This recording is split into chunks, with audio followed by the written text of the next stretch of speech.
We are just over a week away from Election Day, and the presidential candidates are ramping up attacks. Plus, we're mostly cloudy this morning, but no need to grab the rain gear. Temperatures today climbing well above average, and as we head into tomorrow. And a new police training program's coming right here to Columbia. We'll have details on the historic partnership. That tops our nonstop news. KOMU 8's nonstop news and first alert weather starts now.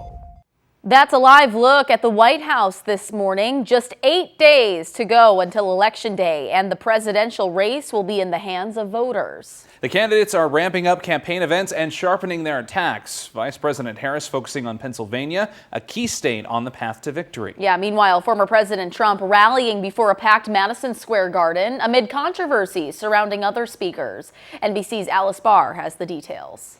In the final full week before Election Day, the presidential nominees are going big. Former President Trump headlining a packed rally at Madison Square Garden in New York. You got to get out and vote. Vice President Harris all in Philadelphia. No one can sit on the sidelines. Looking to boost turnout in the city of brotherly love, the vice president appealed to black voters from a church congregation to a barber shop and met with Latino voters at a Puerto Rican restaurant. The path to victory runs through Philly, and it runs through Pennsylvania, and it runs through all of you. Yes. That amid condemnation over a comedian's opening act at the Trump New York rally calling Puerto Rico a floating island of garbage. The Trump campaign saying the joke does not reflect his views. The former president joined many of the speakers in stepping up the rhetoric against Vice President Harris, degrading her intelligence and repeating a controversial attack line against his perceived opponents. They've done very bad things to this country. They are indeed the enemy from within. And the former president also announced a new policy proposal. I will support a tax credit for family caregivers who take care of a parent or a loved one. Vice President Harris is pushing to expand Medicare to cover long-term in-home care. We are a new generation of leadership that is optimistic and excited about what our nation can do together. The nominees beginning their final pitch to voters as the clock winds down. That was NBC's Alice Barr reporting. The presidential election is just 8 days away, and President Biden is set to cast his general election ballot in Delaware today. Biden will obviously not be on the ballot, as he stood aside earlier this year in the contest that now pits Trump against Vice President Harris. According to the White House, Biden will travel to Baltimore and Philadelphia later this week. On the Missouri ballot this year, a change in the state constitution to allow a casino on the Osage River near the Lake of the Ozarks. Our own John Murphy looked into why a constitutional amendment is necessary for that. It's because the Missouri Constitution currently only allows casinos along the Missouri and Mississippi rivers and sets a limit of 13 of them. Amendment 5 would change that. It would allow one casino on the Osage River between the Bagnell Dam and the Missouri River in Lake Ozark, Missouri. This casino is set to be operated by Bally's. It would not allow any other casinos on any other bodies of water in the state. The Osage Nation has proposed a casino near the Lake of the Ozarks, but Amendment 5 does not concern that proposal at all. The ballot summary shows the gaming tax revenue from the Bally's Casino will earn the state an estimated $14.3 million per year. It also says all state revenues from it will go to early childhood literacy programs in public elementary schools. This story was featured in our Decision 2024 election report. For more stories like this one, tune in on Sunday mornings at 10:30. All previous episodes, including yesterday's, are available on KOMU.com. You can also find our voter's guide on our website for everything you need to know ahead of the general election.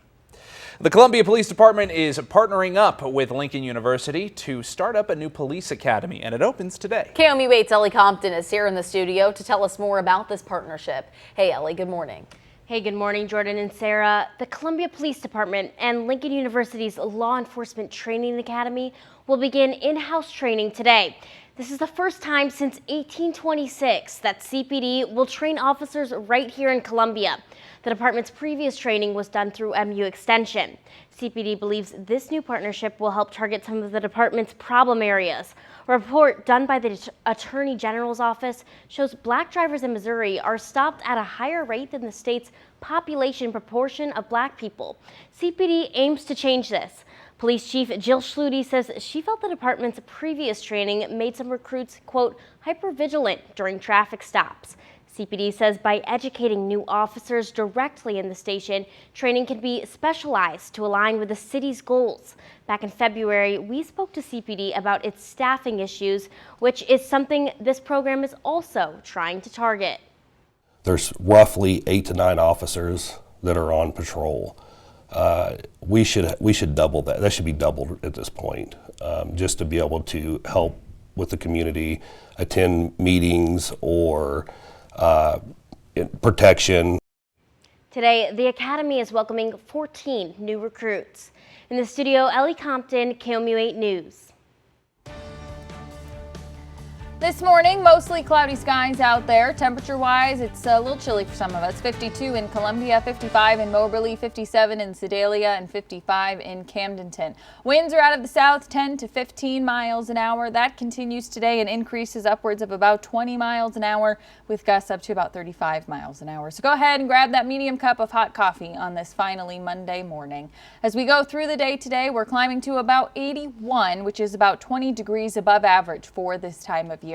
And we keep the mostly cloudy skies. As we go through the night tonight, those clouds will start to thin out. I think we get more in the way of sunshine tomorrow, and we will be slightly warmer. We're still dry Tuesday. We're still dry Wednesday. It's Wednesday night into Thursday that a front's going to come through, and that'll bring our next chance of rain. That rain gonna not be the only difference. We'll see a high of about 58 on Thursday for Halloween, but that's good news, trick-or-treaters. We're going to be dry. That front moves out very quickly. We're dry for Thursday evening. 60s on Friday and sunny. Looks like some rain chances return for the weekend. All right, Beth, thank you. Hundreds of people signed up for yesterday's 10th annual Out of the Darkness Walk. It brings attention to suicide prevention. The walk raises money for the American Foundation for Suicide Prevention. Organizers read the names of people who have died by suicide, and then people walked around the lake at Cosmo Bethel Park. One organizer says the goal is to break the stigma of asking for help. It's just pushed aside. It's not talked about. So, we want to break that stigma and we want people to be able to reach out for help. We want people to know that there are resources out there, and make it just as common to talk about that as, a heart condition. Many of the people who showed up lost a loved one to suicide. Holly Uri and her daughters have done the walk for the last 9 years. Uri's son, Corey, died by suicide in 2016. Uri says her small town outside Kansas City supported her, but she still felt alone. The walk helped her feel a sense of community. Coming to an event like this and seeing all of the families and all of the people that have been affected and how common it is. It's something that people don't talk about, but it's happening on a regular basis. The Uris raised the most money out of everyone who walked, with a little more than $3,300. That money will go toward the American Foundation for Suicide Prevention. More than 200 jobs are coming to a facility in Tipton. Martin Energy Group manufactures power generation products and is investing $1.7 million in an expansion. The new jobs will pay a wage above the county average. The company will receive incentives for the expansion from the state's Missouri Works program.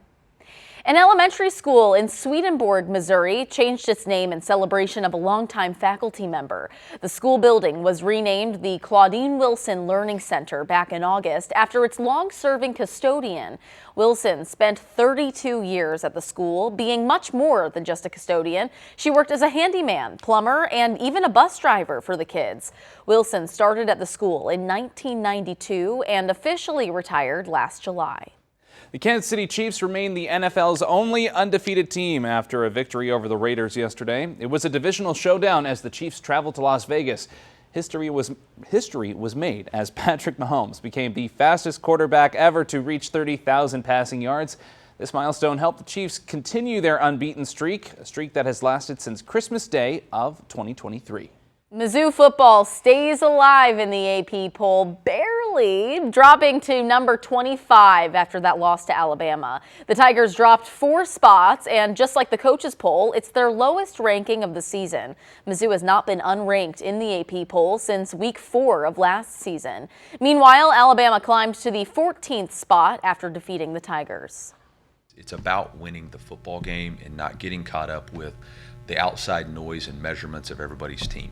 All right, it's about playing on Saturday and finding a way to win that game.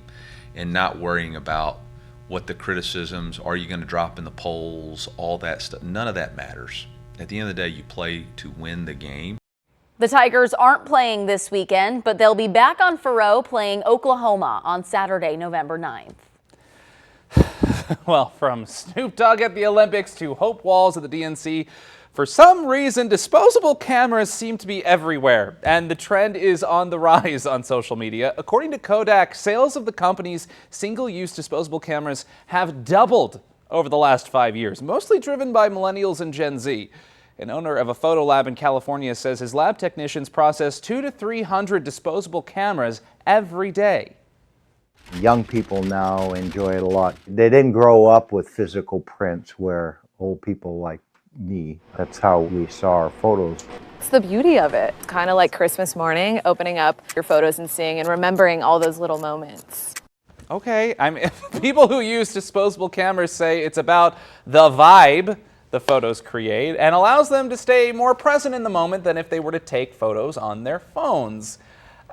This is one of those, okay, I get the vinyl thing. Vinyl sounds great. So like, sure, disposable cameras, like you can't focus in on them. You don't have like the red eye remover and stuff. Like, where do you even get photos developed anymore? I don't know. It creates, okay, I have to make the argument. I think it creates nostalgia. It's fun to wait to see what the photos look like. You know, technology's become so advanced, people are like reverting. I think it's fun, and then when you pay to get them printed and you look and you have the back of somebody's head instead of what you were trying to focus on. Beth and I will be back at 7:25. Ahead on today, going inside the game with the NFL's custom cleat designer. All right, they're standing by in Studio 1A. Thanks for joining us this morning. Today's show is next.